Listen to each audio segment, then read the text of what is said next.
ज्यादा झुक जाता है, तो इसी स्थिति को ग्रीष्म संक्रांति भी कहा जाता है। और इसीलिए आज के दिन दोपहर में एक समय ऐसा आता है जब सूर्य बिल्कुल हमारे ऊपर सीध में होता 90 डिग्री पर, तो कुछ समय के लिए हमें अपनी परछाई भी नहीं दिखती है। इसीलिए दुनिया भर में इस दिन के इस समय को जीरो शेडो डे के रूप में भी मनाते हैं। आज दोपहर में तकरीबन 1:54 पर पृथ्वी और सूर्य की पोजीशन से ग्रीष्म संक्रांति का अद्भुत संयोग बनेगा और इसी मौके पर आपको छाया वगैरह नहीं दिखाई देगी। खगोल विज्ञान में इसे ग्रीष्म संक्रांति कहते हैं। आज इस मौके पर मध्य प्रदेश के उज्जैन में भी अद्भुत नजारा दिखेगा। शून्य छाया दिवस का गवाह बनेगा यंत्र महल भी। 300 साल पुरानी वेधशाला में ये दुर्लभ खगोलीय घटना देखने को मिलेगी। चलिए आगे बढ़ते हैं खबरों में। बात करें अगर अंतर्राष्ट्रीय योग दिवस की, तो आज इस मौके पर आयुष मंत्रालय ने भी देश भर से सभी लोगों को बड़ी संख्या में इस कार्यक्रम में भाग लेने की अपील की है, क्योंकि आज योग दिवस के मौके पर पश्चिम बंगाल के कोलकाता के रेड रोड पर एक नया वर्ल्ड रिकॉर्ड बनेगा। यहाँ प्रधानमंत्री नरेंद्र मोदी भी पहुंचेंगे। ये कार्यक्रम सुबह 5 बजे से शुरू हो जाएगा। इसमें तकरीबन 35 से 40 हजार लोग शामिल होंगे और नया Guinness book of world record बनाया जाएगा। इस साल ये 12वां अंतर्राष्ट्रीय योग दिवस है। योग के कई अलग अलग तरह की जो पोजीशन होती हैं, उनमें योग करने से हमें अपने फिजिकल और मेंटल दोनों ही तरह के स्वास्थ्य में बढ़ावा मिलता है। जैसे विद्यार्थियों का फोकस और याददाश्त बढ़ाने के लिए बकासन कुछ इस तरह से किया जाता है। अंतर्राष्ट्रीय योग दिवस के मौके पर राजस्थान जयपुर में भी होगा हैप्पीनेस योग शिविर और योग रत्न सम्मान समारोह का आयोजन। और वहीं आंध्र प्रदेश सरकार का कहना है कि देश की आध्यात्मिक राजधानी बनेगा आंध्र प्रदेश राज्य। योग दिवस की पूर्व संध्या पर मुख्यमंत्री चंद्रबाबू नायडू ने भी ये बड़ी घोषणा की है। चलिए आगे बढ़ते हैं खबरों में। आज के कुछ और बड़े इवेंट देख लीजिए आप। नीट पेपर लीक के बाद अब वापस री नीट परीक्षा भी होने जा रही है। आज देश भर से लाखों छात्र आज इस एग्जाम में वापस भाग लेंगे और एनटीए ने छात्रों की हेल्पलाइन के लिए व्हाट्सएप नंबर भी जारी किया है। दिल्ली से सभी एग्जाम सेंटर्स की लाइव मॉनिटरिंग निगरानी की जाएगी सीसीटीवी के माध्यम से। तकरीबन 22 लाख छात्र ये वापस री नीट एग्जाम देने जा रहे हैं। छात्रों को सूचना और हेल्पलाइन के लिए ये व्हाट्सएप नंबर जारी किया एनटीए ने ऑफिशियली। और इतना ही नहीं, री नीट परीक्षा को लेकर सरकार की तरफ से कुछ एडवाइजरी गाइडलाइन भी जारी की गई है और इस बार एग्जाम के पैटर्न में भी कुछ बदलाव किए गए हैं। जैसे एक तो परीक्षा का समय बढ़ाया गया और प्रश्न पुस्तिका का लेआउट भी बदला गया है। एग्जाम से जुड़ी डिटेल्स आप ऑफिशियल एडमिट कार्ड में चेक कर लीजिएगा। एंट्री भी जल्दी होगी इस बार और 15 मिनट का अतिरिक्त समय भी मिलेगा। टोटल 180 प्रश्न होंगे, 720 अंकों की परीक्षा होगी है। और स्टूडेंट ये भी गाइडलाइन चेक कर लें कि एग्जाम सेंटर पर आपको क्या लेकर जाना क्या नहीं। इस बार ड्रेस कोड क्या रहेगा, तो इस बारे में भी एनटीए ने गाइडलाइंस जारी की है। जैसे एग्जाम सेंटर पर आप क्या क्या लेकर जाएं, अपना एडमिट कार्ड, आईडी कार्ड ले जाएं, कोई फोटो वाला, 2 पासपोर्ट साइज के फोटो ले जाएं और बाकी ये चीजें ना ले जाएं। ये चीजें प्रतिबंधित रहेगी। लेकिन इस बार एक छूट दी गई है स्पेशल ड्रेस कोड में। वो ये कि छात्र छात्राएं कोई भी धार्मिक प्रतीक जैसे कलावा, पगड़ी, हिजाब वगैरह पहनते हैं तो उसे एग्जाम सेंटर पर एंट्री दी जाएगी। ये इस बार एनटीए की तरफ से गाइडलाइन जारी की गई है, देख सकते हैं आप। और इस नीट के री एग्जाम को सुरक्षित तरीके से करवाने के लिए, पेपर लीक रोकने के लिए सभी एग्जाम सेंटर्स पर सुरक्षा के पुख्ता इंतजाम किए गए हैं। अभी एक दिन पहले देश भर में मॉक ड्रिल भी आयोजित हुई थी, आपको पता होगा। और इस साल नीट के यूजी में ये प्रमुख बदलाव किए गए हैं, जिनकी जानकारी भी आप चेक कर लीजिएगा। सरकार ने कुछ और बड़े फैसले लिए इस एग्जाम के चलते। जैसे देखिए आप, मेडिकल एमबीबीएस के स्टूडेंट्स की छुट्टियां भी कैंसिल कर दी हैं। एनएमसी यानी नेशनल मेडिकल कमीशन की तरफ से आज देश भर के सभी मेडिकल कॉलेज में पढ़ने वाले एमबीबीएस स्टूडेंट की छुट्टियां कैंसिल कर दी हैं 21-22 तारीख तक के लिए। और देखिए नीट परीक्षा से पहले कई जगहों पर गड़बड़ियां भी देखने को मिली। मध्य प्रदेश के महू में एक एग्जाम सेंटर से सीसीटीवी कैमरे भी चोरी कर लिए गए। हालांकि 2 लोगों को गिरफ्तार कर लिया इस मामले में। और रेलवे की तरफ से भी खुशखबरी दी गई है। नीट परीक्षार्थियों के लिए पूर्व मध्य रेलवे ने बड़ा फैसला लेते हुए आज 21 जून को 9 स्पेशल ट्रेनें चलाने का ऐलान किया है। बिहार में भी आज 6 परीक्षा स्पेशल ट्रेनें चलेगी और उत्तर प्रदेश वगैरह कई राज्यों में नीट स्टूडेंट को बस किराए में भी 50% छूट मिलेगी। आप एडमिट कार्ड दिखाकर ये छूट ले सकते हैं। चलिए अगला अपडेट देखिए। कॉकरोच जनता पार्टी ने दिल्ली के जंतर मंतर से इस बार नहीं हटने का ऐलान किया है। दिल्ली पुलिस ने प्रदर्शनकारियों से अपील की है कि आप अपना आंदोलन खत्म करें, लेकिन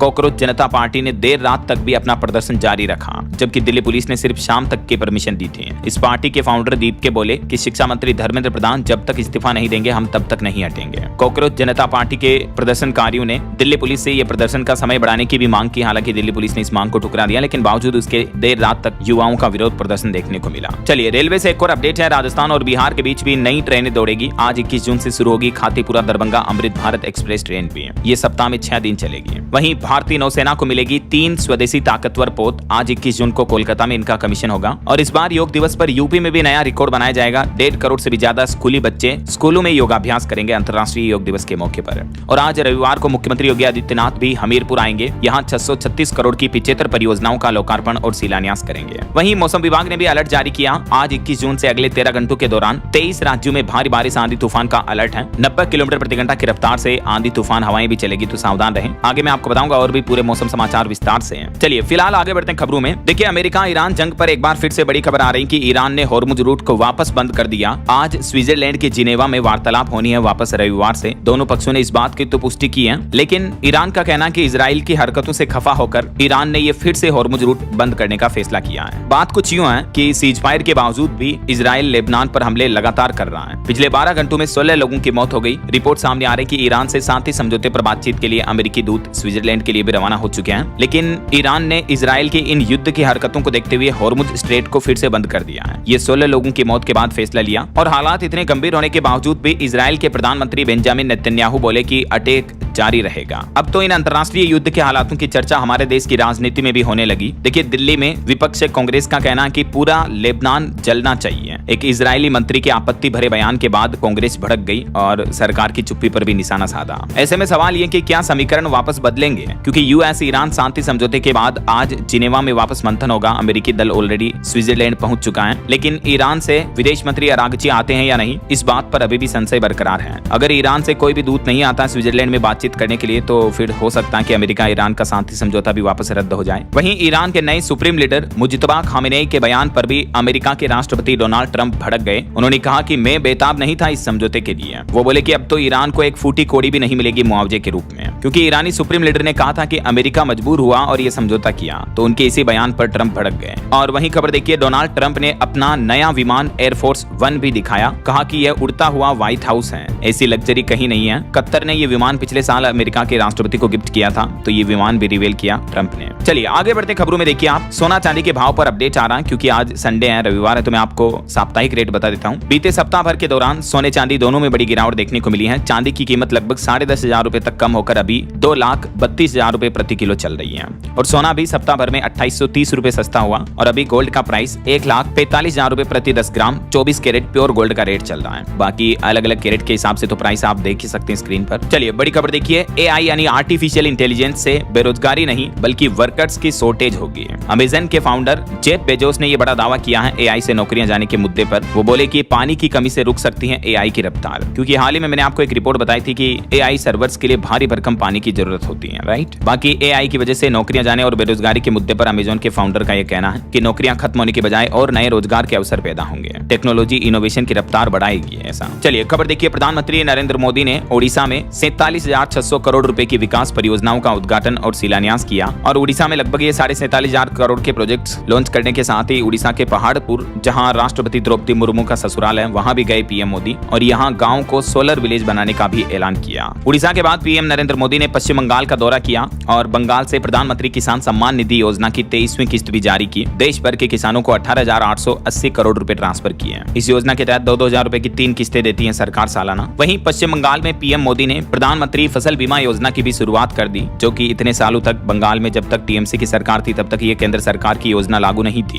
लेकिन अब बीजेपी ने अपने वादे के मुताबिक इस योजना को भी लागू कर दिया, जिससे पश्चिम बंगाल में 50 लाख से भी ज्यादा किसानों को फायदा मिलेगा। इसके अलावा भी पीएम ने पश्चिम बंगाल में 820 करोड़ की विकास परियोजनाओं का भी उद्घाटन किया, जिसमें रेलवे, सड़क, कृषि और मत्स्य समेत कई तरह की योजनाएं शामिल हैं। और इन उद्घाटन कार्यक्रम के दौरान अपने संबोधन में पीएम मोदी बोले कि बंगाल को पाकिस्तान का हिस्सा बनाने की कोशिश हुई, यहाँ मजहबी एजेंडा चलाया गया, घुसपैठियों का अड्डा बनने दिया, लेकिन अब कानून का राज है यहाँ। दशकों के कुशासन से मुक्त हुआ पश्चिम बंगाल प्रदेश, अब विकास का महाअभियान शुरू हुआ यहाँ। बंगाल में कुछ यूं गरजे पीएम मोदी। चलिए अगली बड़ी खबर देखिए, सरकार ने बड़ा फैसला लिया। देश भर में 16 FDC दवाओं पर प्रतिबंध लगा दिया, बैन लगा दिया। सुप्रीम कोर्ट के निर्देश के बाद स्वास्थ्य मंत्रालय की तरफ से यह बड़ी कार्रवाई की गई। FDC का मतलब होता है दोस्तों फिक्स्ड डोज कॉम्बिनेशन, यानी कुछ इस तरह की दवाओं के कॉम्बिनेशन केमिकल फॉर्मूले से बनी जो मेडिसिन है उन पर रोक लगा दी है, जिसमें कई तरह के स्किन और कॉस्मेटिक प्रोडक्ट भी शामिल हैं। सरकार का कहना है कि इन दवाओं के इलाज से फायदे की बजाय हमारे शरीर में जोखिम ज्यादा होता है, यानी साइड इफेक्ट ज्यादा होते हैं इन दवाओं के। यही तर्क देते हुए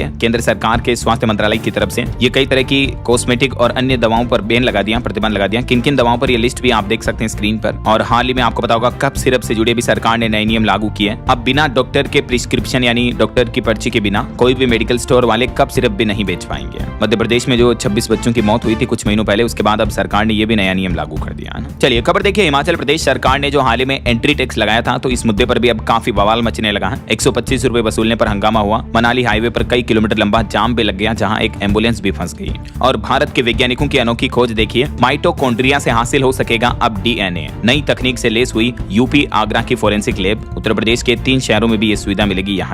वहीं महाराष्ट्र में सरकार ने नया आदेश जारी किया, 15 अगस्त के बाद बिना मराठी सर्टिफिकेट के कोई भी ऑटो टैक्सी नहीं चला पाएगा। अगर चलाया तो कार्रवाई होगी। गैर मराठी वाले ऑटो टैक्सी चालकों के लिए मराठी भाषा सीखना और उसका प्रमाण